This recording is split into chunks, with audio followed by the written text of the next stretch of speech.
Good morning, students.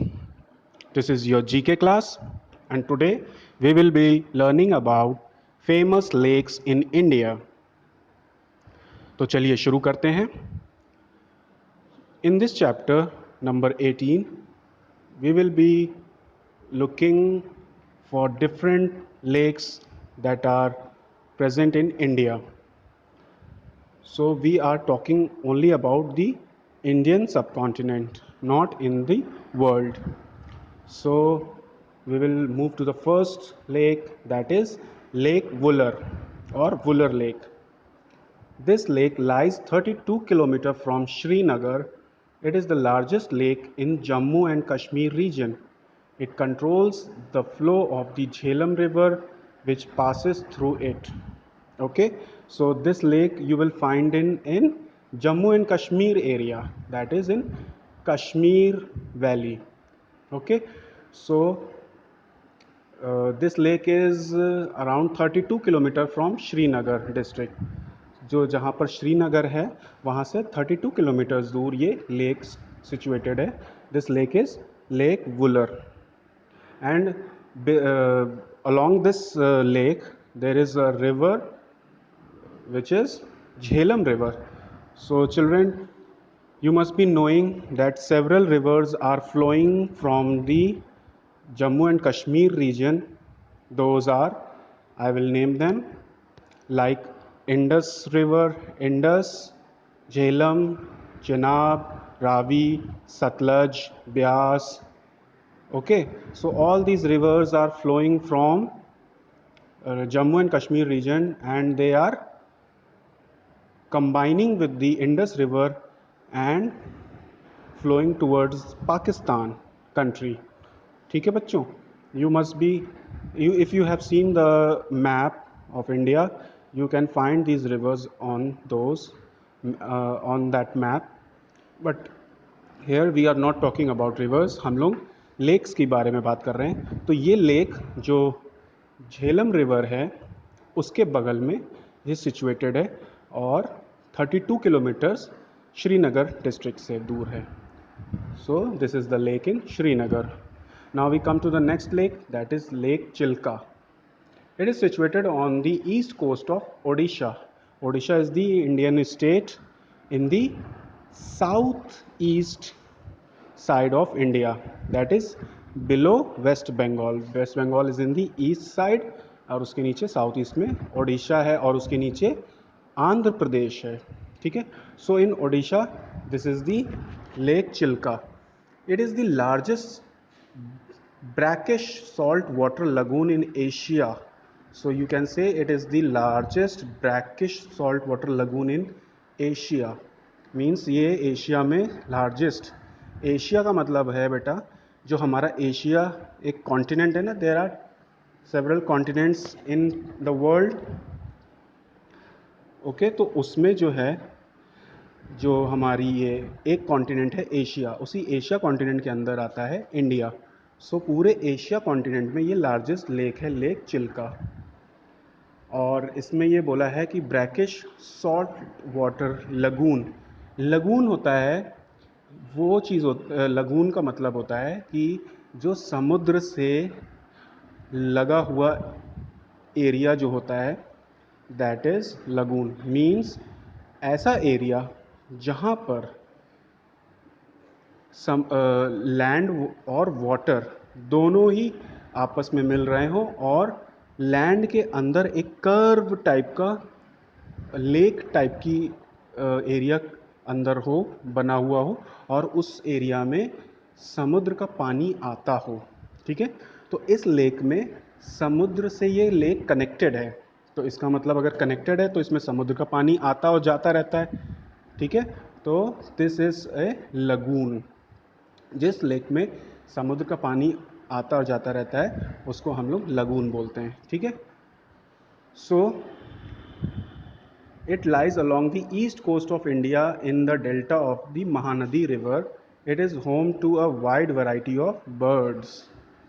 ये किस तरफ है? इंडिया के ईस्ट साइड पर है और किस महानदी रिवर के किनारे पर है. मीन्स महानदी रिवर जहाँ पे फ्लो करती है समुद्र में, जहाँ पे मिलती है, जहाँ पे उसका एग्ज़िट होता है, वहाँ पर एक डेल्टा बनता है और उसी जगह पर ये लेक चिल्का है। ठीक है। Now we come to the next lake, that is Lake Sambhar Salt. It is the largest inland saltwater lake in India. It is situated in Rajasthan. Salt sheets, which from a distance look like snow, often cover the lake's bed. The lake is usually dry in the hot months. Salt pans and refining works are located on the lake's shore. ठीक है, तो ये lake कहाँ पर है बच्चों? राजस्थान में है ये। और सॉल्ट शीट्स मतलब नमक की परत जम जाती है इसके ऊपर, और उस नमक की परत कैसी होती है? वाइट कलर की होती है। तो देखने में दूर से कैसा लगता है? जैसे कि स्नो की एक लेयर बन गई हो, but it is not that snow, it is salt. ठीक है, so this is lake Sambhar salt. Now we come to the next one, Kolleru lake. Now this lake is in Andhra Pradesh. It is the largest freshwater lake in India. ठीक है, fresh water lake in India largest कौन सी है? Kolleru lake. और कहाँ पर है? आंध्र प्रदेश में। Lying between the deltas of the Krishna River and Godavari River, it acts as a reservoir to control floods. It is an important habitat for migratory birds also. तो बच्चों ये दो रिवर्स के बीच में है। कौन कौन सी दो रिवर्स? कृष्णा और Godavari. Godavari and Krishna are the rivers in the southern India, south side में ये रिवर्स हैं। और गोदावरी और कृष्णा कहाँ से फ्लो करती हैं? आंध्र प्रदेश से होते हुए फ्लो करती हैं। आंध्र प्रदेश में गोदावरी है और कर्नाटक से होते हुए और केरला तक जाती है, that is Kaveri, sorry Krishna. Kaveri उसके नीचे है। ठीक है, Godavari and Krishna are the rivers. उसके बीच में ये लेक है, कौन सी? Kolleru lake. It is the largest fresh water lake of India. और इस लेक में इसको एज अ रिजर्वायर क्यों बोलते हैं? क्योंकि जब भी पानी ज़्यादा होता है रिवर्स में, गोदावरी रिवर में या कृष्णा रिवर में, तो वो पानी ज़्यादा होकर कहाँ चला जाता है? अगर पानी ज़्यादा हो गया तो वो निकल कर इस लेक में आ जाता है। तो ये एक तरीके से रिज़र्व का मतलब होता है जो चीज़ें हम पहले से एक्यूमुलेट करके रख लेते हैं। ठीक है, तो उसी वर्ड से, रिजर्व वर्ड से बना है रिजर्वॉयर। रिजर्वॉयर मीन्स अगर it is related to water, अगर हमारे पास पानी बहुत ज़्यादा मात्रा में है तो हम उसको इकट्ठा करके कहीं पर रख लेते हैं, रिजर्व में रख लेते हैं, तो उसको रिजर्वॉयर बोलते हैं। ठीक है, सो ये और यहाँ पर क्या होता है? It is an important habitat for migratory bird also. और यहाँ पर कई सारी बर्ड्स भी आती हैं in different seasons, like from Arctic regions और साइबेरियन रीजन्स। मीन्स जो जहाँ पे आर्कटिक रीजन्स मीन्स जो नॉर्थ पोल में या साउथ पोल में जो जहाँ पे बहुत ज़्यादा बर्फ़ गिर जाती है, वहाँ पे एवरी सीज़न में वहाँ पे there is snow over there. तो जो वहाँ की जो बर्ड्स होती हैं वो उड़कर फ्लाई करके यहाँ हम मतलब दिस रीजन्स में जहाँ पर उनको वाटर मिल सके और फूड मिल सके, तो ऐसे रीजन्स में वो जाकर सेटल हो जाती हैं और 1-2 महीने के लिए वहीं पर रहती हैं और फिर वापस अपने घर वापस चली जाती हैं। So those are called migratory birds. Migratory मतलब होता है एक प्लेस से दूसरे प्लेस को मूव करते रहना। ठीक है, now we come to the next one, that is Dhebar lake.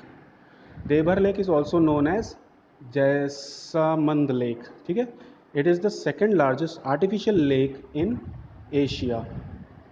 Artificial lake मतलब, आर्टिफिशियल का मतलब होता है जो मैन मेड हो, नेचुरल का मतलब होता है जिसको नेचर ने क्रिएट किया हो, मतलब अपने आप वो क्रिएटेड हुआ हो। Like sun, water, air, mountains, deserts, forests, ये सारे जो हैं ये नेचुरल फीचर्स हैं, नेचुरल रिसोर्सेज हैं, इनको नेचर ने बनाया है। ठीक है, और लाइक बिल्डिंग्स, कार, मोटर और everything, these are made by man itself, so they are called man made things. तो जो भी हम लोगों ने बनाई ये चीज़ें वो आर्टिफिशियल हैं, और जो नेचर ने बनाया है उसको नेचुरल रिसोर्स बोलते हैं। तो ये लेक किसने बनवाई थी? दिस इज़ मेड बाय महाराजा जय सिंह। महाराजा जय सिंह कौन थे? राजस्थान के किंग थे। और उन्होंने ये लेक कहाँ पर बनवाई थी? उदयपुर डिस्ट्रिक्ट। उदयपुर डिस्ट्रिक्ट कहाँ है? राजस्थान में है, ठीक है। It is located in the Udaipur district of Rajasthan. It comprise 7 islands and covers an area of 87 square kilometres. 87 square kilometres का मतलब हुआ, 1 स्क्वायर किलोमीटर का मतलब हुआ कि मतलब 1 किलोमीटर लेंथ और 1 किलोमीटर ब्रेथ। तो 1 किलोमीटर आप लेंथ और ब्रेथ मिलाकर वो 1 स्क्वायर बनता है। तो इस तरीके के 87 स्क्वायर किलोमीटर्स में ये एरिया फैला हुआ है इस लेक का, ठीक है। Now we come to the next lake, that is Loktak lake. Loktak lake located 53 kilometre from Imphal. अब इम्फाल कहाँ है? Imphal is the capital city of Manipur, ठीक है। मणिपुर कहाँ है? Manipur is the north eastern state of India. India के नॉर्थ ईस्ट साइड पे आपको मिलेगा मणिपुर। नॉर्थ ईस्ट स्टेट्स कौन कौन से हैं? असम, मेघालय, त्रिपुरा, मिज़ोरम, मणिपुर, नागालैंड, अरुणाचल प्रदेश, ठीक है। These are all the states of north east. उसी में से एक स्टेट है मणिपुर और उसकी कैपिटल है इम्फाल। और उस इम्फाल में ये लेक है, lake Loktak. This lake Loktak is also famous for floating national park, ठीक है। इसमें वर्ल्ड की ऐसी कोई नेशनल पार्क है जो फ्लोटिंग है। और फ्लोटिंग क्यों होती है? क्योंकि इस लेक के ऊपर जो है आपको स्वैम्प्स को हम लोग वहाँ की लोकल भाषा में बोलते हैं phumdis. Phumdis, okay, it is given in your book. Phumdis, PHUMDIS, phumdis. तो फुमदीज क्या होती हैं? वो एक वेस्ट मटेरियल होता है जो कि उस लेक के नीचे जो भी चीज़ें सड़ रही हैं या ख़राब हो रही हैं या डीके हो रही हैं या डेथ हो रही हैं, जैसे कि कोई नीचे लेक के नीचे काफ़ी गहरी लेक होती है, उसके नीचे काफ़ी प्लांट्स भी होते हैं ना, वाटर प्लांट्स जिन्हें हम एक्वेटिक प्लांट्स बोलते हैं। तो वो कभी ना कभी तो वो डेड होते ही रहते हैं। तो वो डेड होते रहते हैं तो वो मरने के बाद ऊपर तैरने लगते हैं वाटर के ऊपर लेवल पे, ठीक है, ऑन दी सरफेस। तो जब वो धीरे धीरे इस तरह से कई सालों तक वो होता जा रहा है, एक्यूमुलेट होते जा रहे हैं, और इस तरीके से वो पूरे लेक के ऊपर एक स्वैम्पी एरिया बन चुका है, मीन्स दलदल टाइप का, ठीक है। और ये कह सकते हैं कि हम उस एरिया के ऊपर कई सारे हैबिटेट एनिमल्स, बर्ड्स, सब कई टाइप के जानवर भी रहते हैं। तो उसको हम क्या बोलेंगे? नेचुरल पार्क, सॉरी, एक नेशनल पार्क, या ठीक है, you can say like those flora and fauna are found over there. सो आपको ये एक वर्ल्ड की पहली ऐसी साइट मिलेगी जहाँ पर एक ये नेशनल पार्क फ्लोटिंग में मिलेगा, ठीक है। So children, I move to the next one, that is quick quiz. Answer the following. Which lake is also known as Srinagar's jewel? Srinagar's jewel means Srinagar की कीमती चीज़। ज्वेल मीन्स कीमती चीज़। तो श्रीनगर की कीमती चीज़ क्या है? Dal lake, okay. Dal lake is also there in Srinagar. In which Indian state is Pushkar lake located? Pushkar lake कहाँ पर है बच्चों? राजस्थान में। राजस्थान में कहाँ पर है? अजमेर डिस्ट्रिक्ट में, ठीक है, Ajmer. Now next is, in the middle of which lake is Lord Buddha's 350 ton statue installed? That is Hussain Sagar lake. Hussain Sagar lake में लॉर्ड बुद्धा की 350 टन की स्टैचू बनी हुई है, ठीक है। Now next is, which district in Uttarakhand is known as the lake district of India? We are talking about Uttarakhand state. Uttarakhand state में कौन सी जगह ऐसी है जिसको हम लेक डिस्ट्रिक्ट बोलते हैं of India? That is Nainital. Nainital में बहुत बड़ी लेक है, उसका नाम है नैनी झील, ठीक है। नैनी झील के नाम से ही लेक को हिंदी में क्या बोलते हैं? झील। तो नैनी झील के नाम से ही उस एरिया का नाम पड़ गया, उस शहर का नाम पड़ गया नैनीताल, ठीक है। Next is, in which state is the longest lake in India? The Vembanand Lake located. That is Kerala. ठीक है, केरला में लॉन्गेस्ट लेक है लंबाई में, ठीक है, बहुत लंबी लेक है वो, that is in Kerala. Okay, thank you students. If you don't understand anything please ask me in the WhatsApp group.